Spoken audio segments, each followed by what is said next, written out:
New Year's Eve fortune.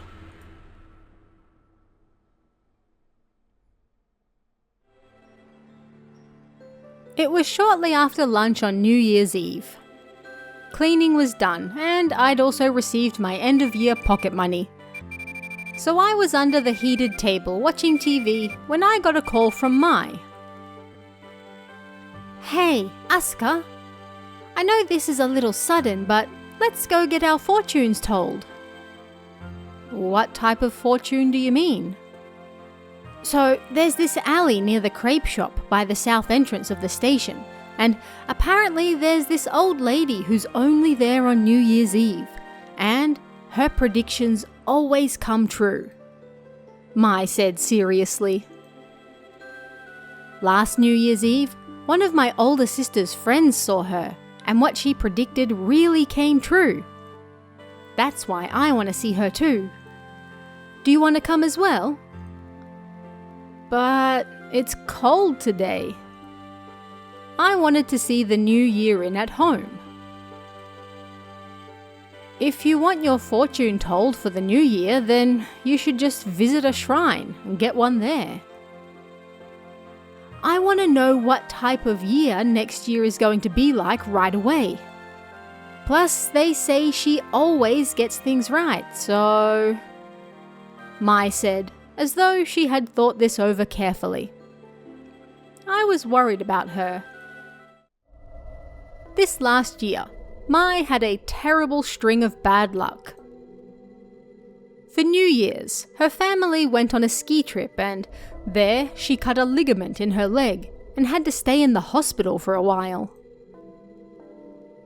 Shortly after starting the 5th grade in spring, Negishi-kun, who Mai had a crush on, then transferred to another school. Rumours soon spread that he had a girlfriend there, and Mai fell into a depression. But that wasn't all. At the end of summer, Mai's parents got divorced. Mai then started living with her mother and pet dog Paru. Mai said that even without her dad, as long as Paru was there, she'd be fine. But then, Paru got sick, losing hair and weight before passing away. Mai was so sad she couldn't even eat, and she missed a bunch of school too. "If you're not going to come, then I'll get my fortune for next year alone." Mai would no doubt be crushed if her fortune for next year was bad as well. I had to be by her side, I thought. "Mai, I'll go too." "I'm glad. I didn't want to go alone, so thank you, Asuka." "Okay, I'll be waiting at the station then." It was busy in front of the station. Everyone was rushing around on foot, car, motorcycle, and even bikes, almost causing an accident. A junior high boy rushing by with a large sports bag bumped into my shoulder. As I staggered, I then bumped into a woman. At the same time, she dropped her phone. "Ah, I'm sorry." I went to pick her phone up to give it back to her. "I don't need it anymore." Huh? "Thanks." She took the phone and then kept walking. She was wearing a wine red coat with a black fur scarf, and she had a dark, almost dull look on her face. I met up with Mai, and we made our way towards the alley to see the fortune teller. An old woman wearing a hat sat in a small chair. "Palm reading," said a small sign next to her. If she was so accurate, then there should no doubt be a long line to see her. But there wasn't a single person there. She poured some tea into a mug from a thermos and then sipped it. My first impressions of her, honestly, weren't that great. but Mai walked straight towards her. Can you tell me my fortune?"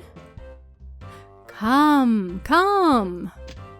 The old woman put out 2 chairs. We both sat down. "I will tell you your fortune for next year. I charge 1,000 yen, but for children, I'll make it half of that. Just 500 yen. Mai handed her the money, and the old woman picked up a dirty, fingerprint-covered magnifying glass. "Show me the hand you write with." Mai gave her her right hand. "Oh." The old woman nodded as she looked through the magnifying glass. "Next year, both good and bad things will happen to you." "Both?" "Yes. There will be good things, but also bad. From the bad, good will come. And so it will go, over and over." "Good things, bad things. Anything else?"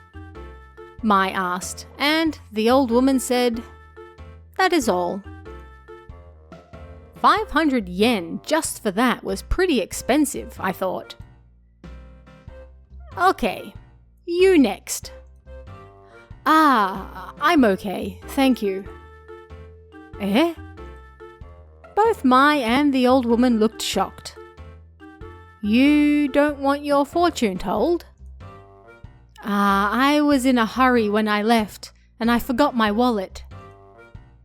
I lied. Then the old woman grabbed her magnifying glass. "Well, you came all this way, so let me tell you your fortune anyway. I'll do a special and read both of you for just 500 yen. Asuka, let her read your palm, all right?"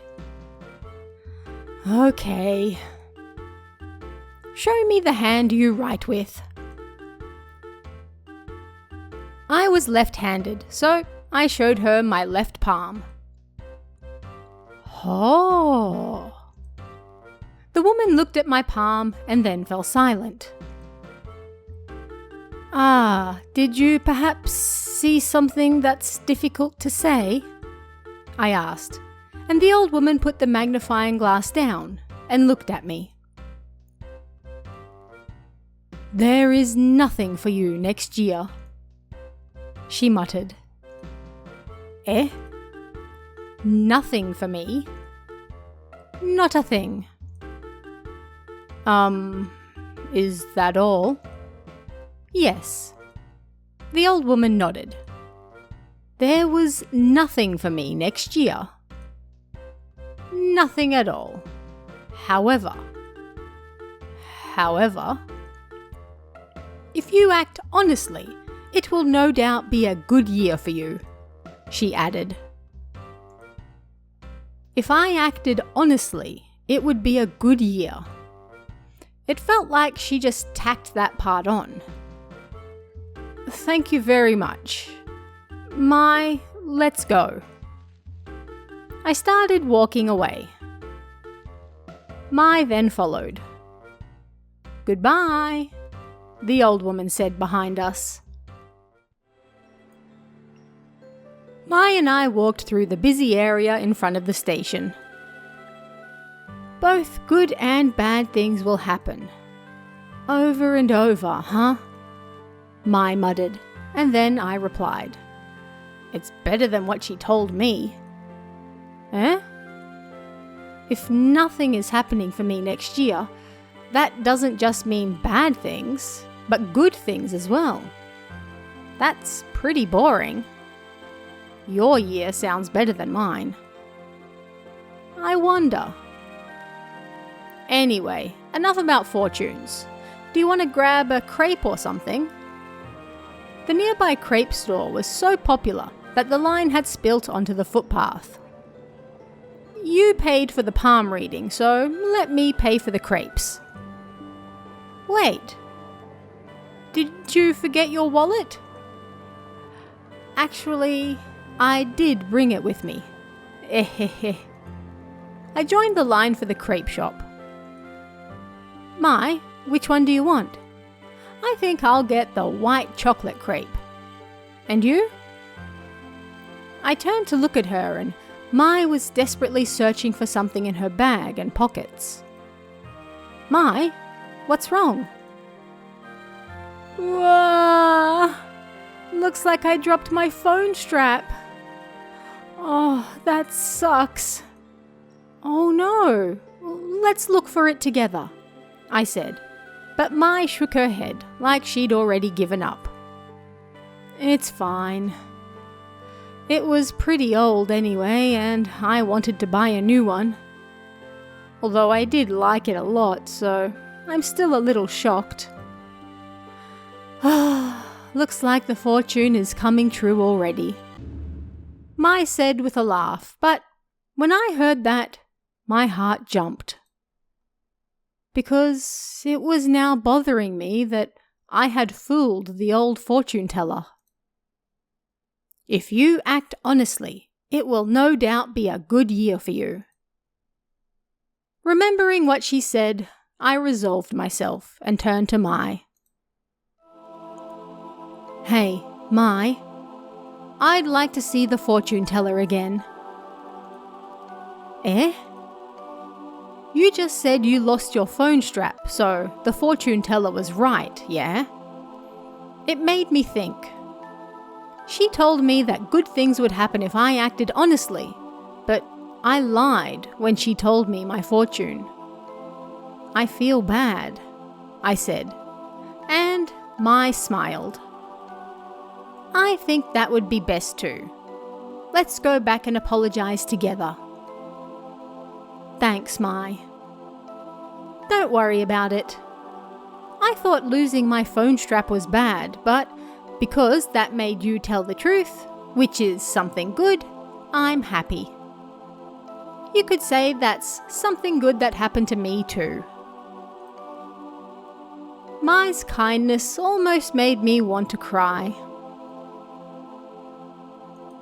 She smiled at me, grabbing my hand and pulling me back towards the alley. But then, at the exact same time,